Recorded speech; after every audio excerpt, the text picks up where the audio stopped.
Lieutenant Brusso, and we are here at Ilio DePaulo's Restaurant and Lounge. We are here for a special occasion. For all you wrestling enthusiasts, connoisseurs, folks, just enjoy the sport and enjoy the people. I have with me today a legend, not only in professional wrestling, but in Western New York as well. Join me at this time in welcoming, as I take off my shades and say, black and blue, to all of you, to Dick, the Destroyer, Beyer. Mr. The Beyer. intelligent, sensational destroyer. And don't it. you forget it. That's right, he won't forget it, that's right. My friend, welcome. It is really quite an honor and a privilege to have this opportunity, and we want to thank you for joining us. Well, it's an honor for me because this year is going to be an expose on the Destroyer as Dick Beyer, the Destroyer, and Dr. X. We're talking two Bookie. people? Split personality? I don't No, know. Oh, no, the no, no. book is going to be I Led 3 Lives. Sybil, watch out. Dick Beyer, the Destroyer, and Dr. X. Dr. X, very good. And that's what we're going to be talking about today. Just want to let everyone know that we're going to go through the times of Dick Beyer when he's just a little shaver, a little destroyer, running around in the area in Western New York, and to what you see today. This wonderful man that is before you right now. And we're going to get things started. We're going to talk about getting how everything started with you. You, of course, a son of a minor league baseball pitcher right here in Buffalo, New York. What was the Destroyer like as a little guy? What made you tick? Well, I think I took a little bit from my dad. My dad was a good athlete. He was a pitcher. He had tryouts with the Jersey City Giants in the International League, and he pitched in Western New York with the Premier team. And I know that because I used to go up in the attic and I'd go through the costumes that we had up in the attic, and I found a Premier's shirt. He never talked about it too much, but he was a pitcher, and when we used to play catch when I was a little guy, he wanted me to play hardball, you know. None of this underhand stuff, right? And I liked playing softball. And I played fast pitch softball as I got into high school and while I was in college. But I did play up to AA Muni Ball in Delaware Park. But I got started in athletics very early. I was on the city championship swimming team when I was in 6th grade at School 61. And it's kind of ironic, we didn't have a swimming pool. We used to have to go, we swam in the Kensington and Grider pool during the summertime, and we were there every day. But we used to walk, the team that I was on used to walk from the Kensington and Grider section through the quarry, over 2 railroad tracks, through another quarry to get to School 63, which was over on Minnesota. And that was uphill both ways. No, I'm just At least, yes, snow this deep, are you kidding me?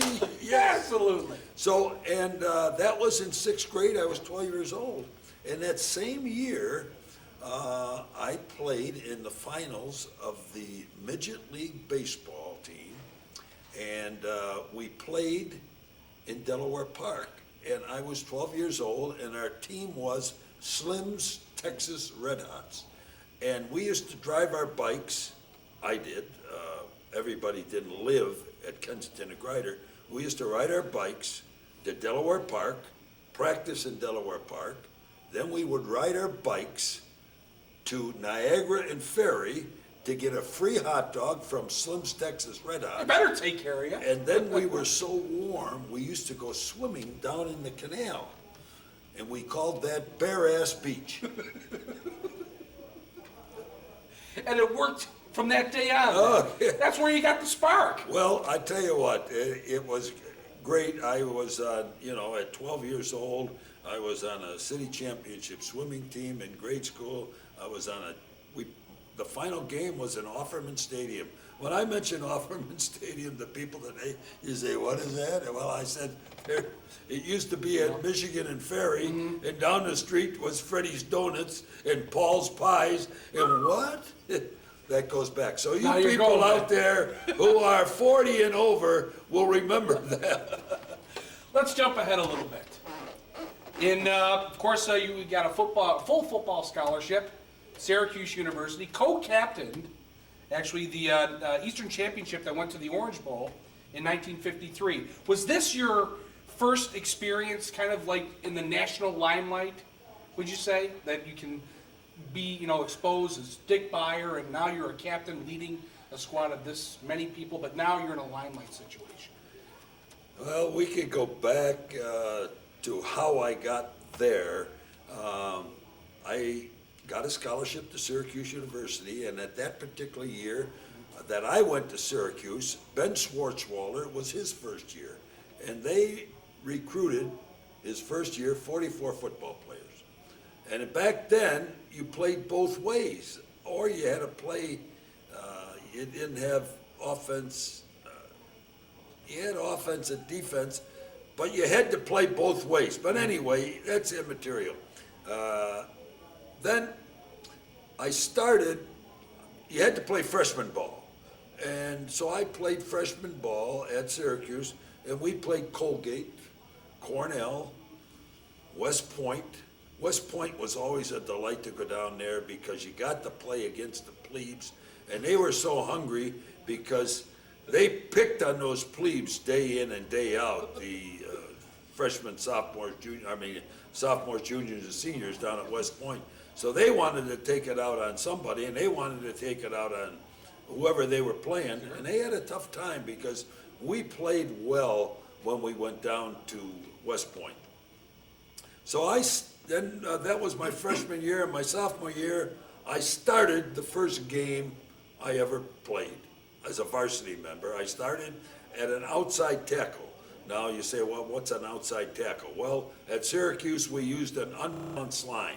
If you're looking at the field, the person on the left was the left end, and the left guard in the center, the right guard, the inside and outside tackle played together, and the right end. Now, why did we play an unbalanced line? Ben Schwartzwalder, every other team in the country played with a balanced line. But when you played against Syracuse, you had to practice, and you only had 1 week to get ready for an unbalanced line. So that was his philosophy behind it. Plus, you could be strong right and strong left. So we would sometimes be lined up unbalanced right, then we'd switch around and go unbalanced left. So, and that, I got hurt in the first game. I hurt a shoulder, and it's ironic that just last year, I had a complete shoulder replacement from Dr. Marzo here in Buffalo, and man, it's great. Thanks, Doc. There you go. So, but anyway, I played with this shoulder the rest of my sophomore year, but I never started another game until we got to Colgate, and then I didn't even make the following week's trip down to Cornell. So my football had a little bit of a rocky road at Syracuse until after my junior year. I never started a game in my junior year. I played, but I didn't start a game. When I came out, why don't you ask me when I started wrestling first? Oh, that's actually, I was going to lead right into that. Okay. You see, he's going on the right track here, my friends. And let me tell you, again, Joey the Bruiser Tenebrewsa with Dick Beyer here. We're talking wrestling. We're talking about the beginnings, and that meant up to. Do you ever know Dick the Bruiser? Do I know Dick the Bruiser? I never met him. You never met him? Hey, Dick the Bruiser, in 1955, he taught me what it was like to go and work out. Dick the Bruiser played football at, he started out at Purdue, got kicked out of school. OPU, yes. And then he went out to Nevada, and then he used to work the clubs. He's a bouncer out there. Then he was drafted by the Green Bay Packers. and he played football with the Green Bay Packers until he tackled Steve Van Buren one time, and his bicep muscle popped. So he didn't have a muscle in his right arm, but I'll tell you what, he didn't have a bicep, but he had a pretty good tricep. Well, build it in. But anyway, Dick the Bruiser and I, in 1955, in my rookie year of pro wrestling, I was in Chicago, and we used to go to the Marigold Gardens and train in the morning. On the way back from training, we'd stop at a bar. He says, we gotta get a beer and V8 juice. So my breakfast of champions, isn't that right? was beer and Dick the Bruiser. So Joe the Bruiser, did you ever have? I had a V8, No but I never beer mixed in it. it? No beer in it. No, I didn't you do. got- I you didn't got- do the old red eye here, folks. I'm sorry. And that was it exactly, because it built up when you started your early training. We're talking about you were recruited by Ed Don George. Saw you at Syracuse University. You earned your master's degree of education science. What were your first impressions of how essentially how you were noticed, or why do you think were you noticed to be involved in the area of professional wrestling? What did he see in you? I was good. That's what he saw in Bottom me. line. But anyway, I got to go back a year or two because I started wrestling on the living room floor of the Phi Gamma Delta fraternity at Syracuse. And it happened this way, and I'll give it to you real quick. We had in our fraternity house 5 varsity wrestlers and 5 starting varsity football players. So you might want to say it was a jock house. But we had a lot of smart people. Sure. Anyway, they moved the furniture back, and I don't know what they're doing. The wrestlers came back from practice, and they're moving the furniture back in the living room house, and they said, what are you guys doing? He says, Bill Sky, who was a football player and the heavyweight wrestler, blew his knee out, and we need a heavyweight. And you're it. I says, I never wrestled before. So anyway, I went out for wrestling, and I had 2 matches in my sophomore year, and then I went to the Eastern Intercollegiate. My first match was against Lehigh, against the national NCAA champion the year before. I got my ass kicked. So the next week, can I say that? I did, all right. We're good, The yeah. next week, we wrestling against Cortland. We're in the dressing room, and everybody says, well, tonight we are gonna put a quarter in the pot to see who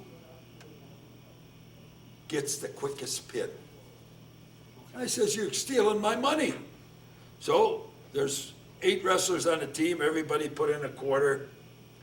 Guess who won $1.75? It was my first payoff as a wrestler. That's what starts it. The payday's right That's there. what, I got $1.75. $1.75. You know what you could buy for $1.75 back then? I can At least $7 worth of gas. Either that, I was going to say, you could buy yourself a couple of cases of beer, if anything. Well, at all. back then, I don't know whether I drank beer then, but I did when I went to That's what Chicago. I meant. You built that Anyway, tolerance. that was my sophomore year. I came to Buffalo, Yeah. and I wrestled in the Niagara AAU, and I wrestled in the finals at Buffalo against a fellow who played football at UB, and he played football at Riverside.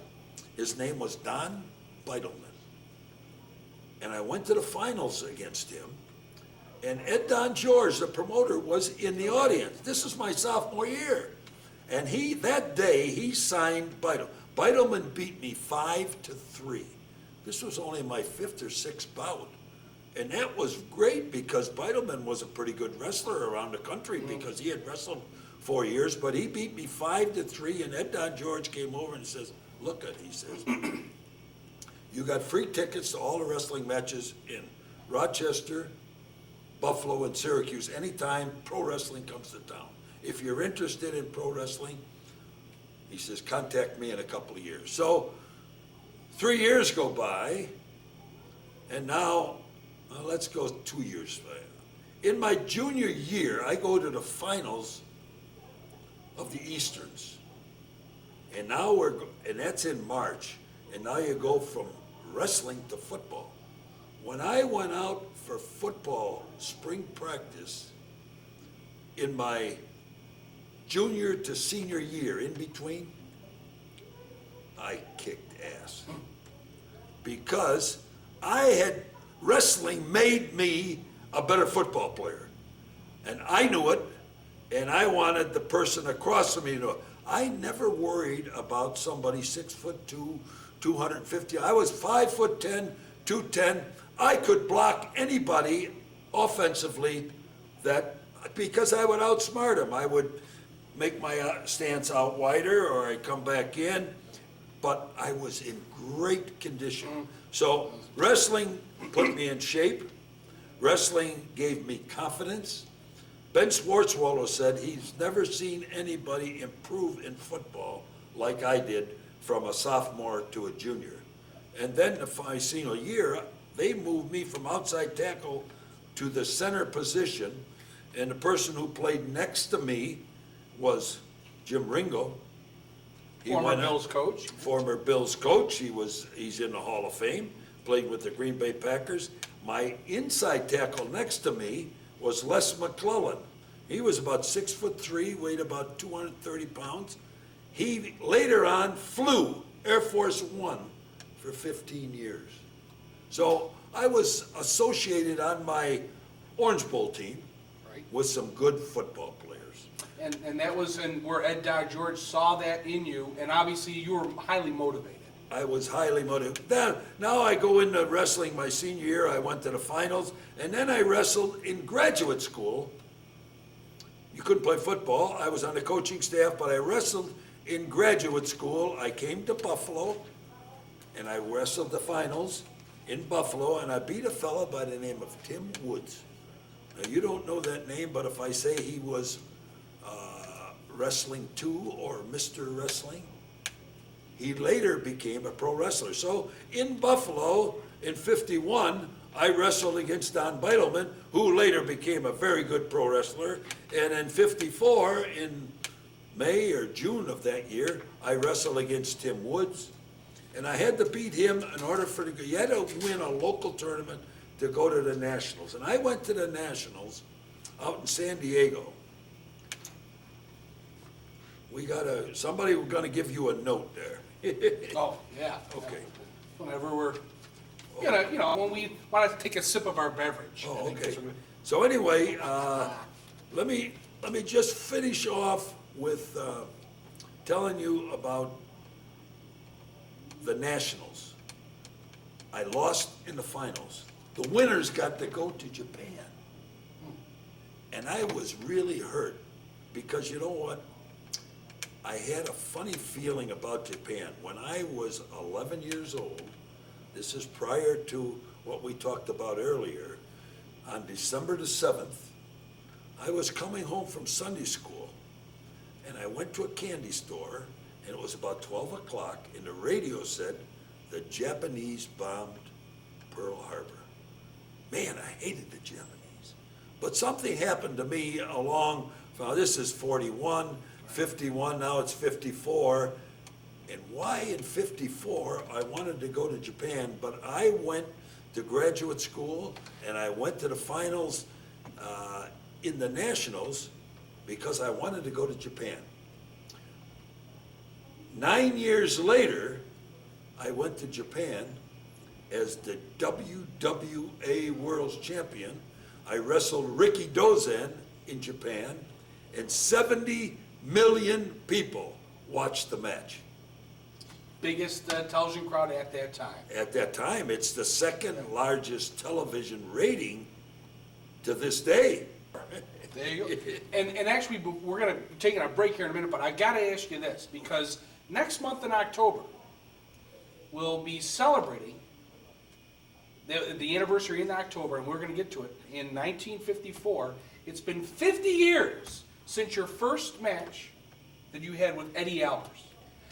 And then you had folks that were with you, training you, like you had of course, Dick Hutton, you had Ray Stevens, helping you out along the way. What was their feedback after you performed your first match? What did they say to you? What advice did they give you? Let me tell you this now. We're talking on 9/23/04. On 9/22/04, who do you think I got an email from? Eddie Albers. And at 9/21, I got an email from his son, Eddie Albers Jr. They know, they see, remember. now, he was going through, Eddie Albers Jr. was going on the internet and the web, my website, which is www.thedestroyer.com. There's no commercials on this show, but www.thedestroyer.com. Anyway, Eddie Albers, his son wrote me and says, my dad, this, and what did I think about his dad? Eddie Albers was a great guy. He was about 6'3", and he weighed about 300 pounds. And I had to train him down to 280 before the promoter in Ohio would give me the first wrestling match. What was the feedback you asked about from Dick Hutton? Take me through that match and what happened afterward. Absolutely. We trained 3 weeks for that match. We used the headlock, the arm drag, the body slam, the this, the that. We had all kind of routines that we went through during practice. Ray Stevens would jump in the ring and he would give us a routine. Dick Hutton, Bill Miller. Just a minute. Dr. Bill Miller, please. Dr. Bill. Joe Scarpella, all these college wrestlers who were watching me. Now, Joe Scarpella wrestled in Iowa, Bill Miller wrestled at Ohio State. Eddie Miller, Just a minute. Big Ed. who I was wrestling, he wrestled in the Marine Corps. He was a Marine before he went into pro wrestling. Anyway, it was a 2 out of 3 fall match to a 45-minute time of it. A lot of that was standard at that time. Yes. Is that correct? Yes. And it was on live Dayton television at night. Billy Varga was there and Jackie Nichols, and they're all in the dressing room, and we go out and we wrestle, and I come back in after the match. I say, how was the match? You know what? I didn't get too much of a comment. I would pay right now $1,000, maybe $10,000, if I could have a video of that bout. Because I don't know how he did. I'll tell you this, Yeah. Eddie was a good amateur. I was a good amateur. The routines that we practiced